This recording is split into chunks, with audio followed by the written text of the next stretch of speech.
حضور تاج الشریعہ نے پوری زندگی سنت و شریعت کے مطابق گزاری ہے۔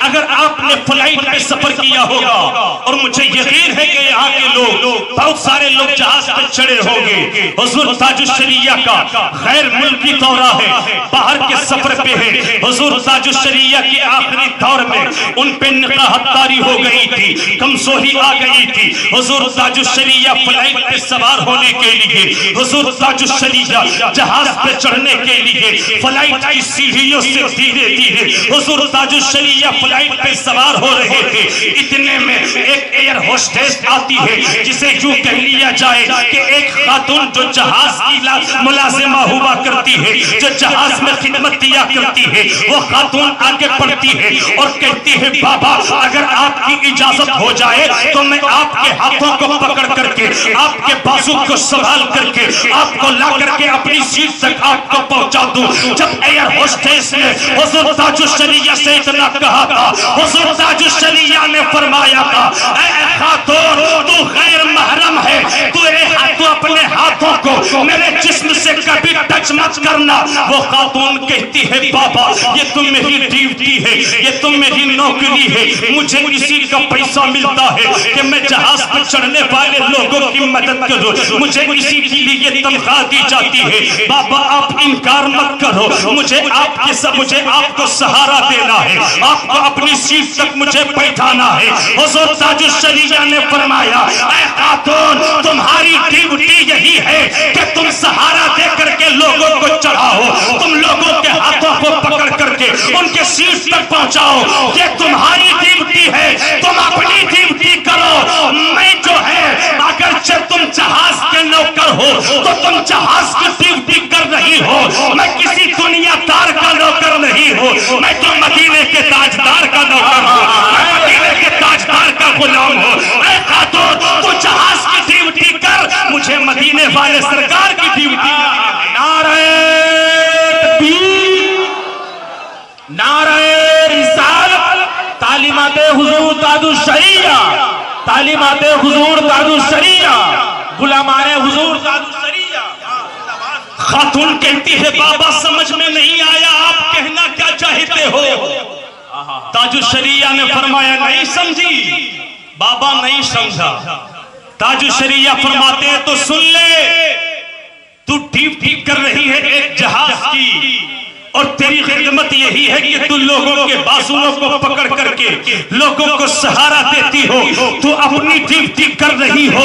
یہ اختر رضا یہ بھی اپنی ڈیوٹی کر رہا ہے، تو بھی کسی کے نوکر ہو، میں بھی کسی کے نوکر ہوں۔ اے خاتون سن لے، تو ایک غیر محرم ہے اور تاج الشریعہ اب تک پوری زندگی میں کسی غیر محرم کے ہاتھوں میں ہاتھ نہیں دیا ہے، کسی غیر محرم کے ہاتھوں سے اپنے جسم کو ٹچ نہیں کیا ہے، اس لیے اے خاتون تو دور رہ جا تاکہ میں اپنی پوری زندگی مصطفیٰ کے شریعت کے مطابق گزار سکوں، تاکہ میں اپنی پوری زندگی مصطفیٰ کے سنت کے مطابق گزار سکوں۔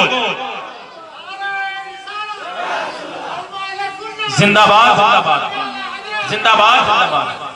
تبھی تو تاج الشریعہ نے پوری زندگی اور آخر لمحے تک میرے پورے مرشد یہی کہتے رہے کہ زندگی یہ نہیں ہے کسی کے لیے، سارا مجمع، کہ زندگی یہ نہیں ہے کسی کے لیے، زندگی یہ نہیں ہے کسی کے لیے، زندگی ہے نبی کی، نبی کے لیے، واللہ واللہ واللہ۔ حضور تاج الشریعہ پوری زندگی سنت و شریعت کے مطابق عمل کرتے رہے۔ بات آ گئی ہے تو کیا آپ کے پاس 10 منٹ کا وقت ہے؟ سنیں گے آپ؟ دونوں ہاتھوں کو اٹھائیں، بولے یا رسول اللہ۔ جب بات آ گئی ہے سنت و شریعت کی، ایک بات اور سن لیں۔ ہمارے پڑوسی ملک پاکستان کے کراچی شہر میں ایک عظیم کانفرنس منعقد ہوئی تھی، جس میں پوری دنیا کے علماء، فضلاء، مفتیان کرام، مشائخین عظام تشریف لے گئے تھے۔ غور سے سنیں، کچھ بات لے کر کے اٹھیں۔ حضور تاج الشریعہ بھی اس عظیم کانفرنس میں شرکت کیے ہوئے تھے، کراچی میں ہو رہا تھا، سبحان اللہ، پاکستان میں۔ حضور تاج الشریعہ بھی وہاں پہنچے۔ اس کانفرنس میں اپنے وقت کے بڑے بڑے جنید علماء، مفتیان کرام، مشائخ تشریف لے گئے تھے، حضور تاج الشریعہ بھی گئے۔ اسی کانفرنس میں بغداد کے حضور غوث پاک کے خانقاہ قادریہ کی سجادہ نشی بھی گئے ہوئے، زندہ باد زندہ باد۔ ان کی خانقاہ حضور غوث پاک کے خانقاہ قادریہ کے سچے جانشین بھی پہنچے ہوئے تھے۔ حضور تاج الشریعہ پہنچتے ہیں، دیکھتے کیا ہے کہ اسٹیج علماء فضلہ سے، مشائخین عظام سے پورے اسٹیج کچا کچ بھری پڑی ہے، اور اسی اسٹیج پہ نمایاں کرسی پہ خانقاہ قادریہ بغداد کے سچے جانشین بیٹھے ہوئے ہیں، اور بغداد کے غوث اعظم کے ایک سچے جانشین بھی بیٹھے ہوئے ہیں۔ حضور تاج الشریعہ دیکھتے کیا ہے کہ جو سچے جانشین حضور غوث پاک کے خانقاہ سے آئے ہوئے ہیں، ان کے گلے میں ٹائی پڑی ہوئی ہے، انہوں نے اپنے گلے میں ٹائی پہنی ہوئی ہے۔ حضور تاج الشریعہ دیکھتے ہیں کہ اسی اسٹیج پہ وقت کے مفتی بھی ہے، اسی اسٹیج پہ وقت کے عالم بھی ہے، اسی اسٹیج پہ وقت کے محقق بھی ہے، اسی اسٹیج پہ وقت کے محدث بھی ہے، لیکن کسی نے بھی حضور غوث پاک کے خانقاہ قادریہ کے سچے جانشین کی بارگاہ میں جنہیں کسی نے بھی یہ نہیں کہا کہ حضور ٹائی پہننا اسلام میں ناجائز ہے، اس لیے آپ ٹائی کو اتار دیں۔ کسی کی جرأت نہ ہوئی کہ سچے خانقاہ کے ایک جانشین کی بارگاہ میں جا کر کے یہ برجستہ عرض کر سکے کہ حضور آپ نے جو ٹائی لگائی ہے، آپ نے اپنے گلے میں جو ٹائی پہنی ہے، اس کے اسلام اس کی اجازت نہیں دیتا ہے، شریعت اس کی اجازت نہیں دیتی ہے، کسی نے بھی نہیں کہا۔ لیکن قربان جاؤ حضور تاج الشریعہ کے اوپر جب حضور تاج الشریعہ اس اسٹیج پہ تشریف لے جاتے ہیں، دیکھتے کیا ہے کہ اپنے وقت کے حضور غوث پاک کے خانقاہ قادریہ کے سچے جانشین ہیں، بڑی کرسی پہ بیٹھے ہوئے ہیں، گلے میں ٹائی لٹکی ہوئی ہے۔ حضور تاج الشریعہ ان کے قریب جاتے ہیں، اہل رسول تھے، سید تھے، ان کے قریب جاتے ہیں، اور قریب میں بیٹھنے کے بعد ان کے ٹائی کو پکڑتے ہیں۔ ٹائی کو پکڑنے کے بعد کہتے ہیں حضور آپ اہل رسول ہیں، ہم لوگ آپ کے گھر کے غلام ہیں۔ حضور آپ اہل رسول ہیں،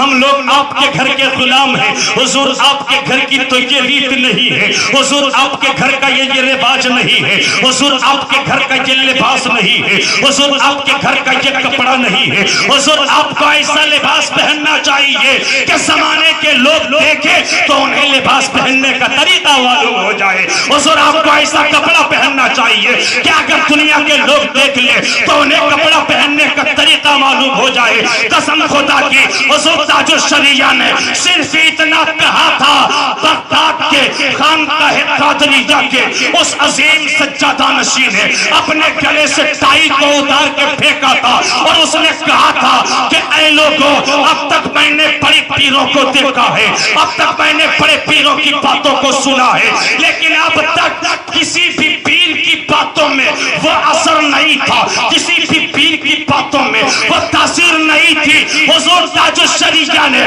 بریلی کے اختر رضا نے صرف اتنا کہہ دیا تو میرے روح میں بھی رچ گئی، میرے دل میں بھی بس گئی، ان کی بات مجھے اثر کر گئی، اور اس خانقاہ کے بڑے سجادہ نشین نے فوراً ٹائی کو اتار کر کے پھینک دیا۔ جن کی ہر ایک عطا سنت مصطفیٰ، جن کی ہر ایک عطا سنت مصطفیٰ، اس طریقت پہ لاکھوں سلام، ایسے پیر طریقت پہ لاکھوں سلام۔ بڑی تیزی کے ساتھ صرف ایک بات سنیں، اس کے بعد اپنی گفتگو ختم۔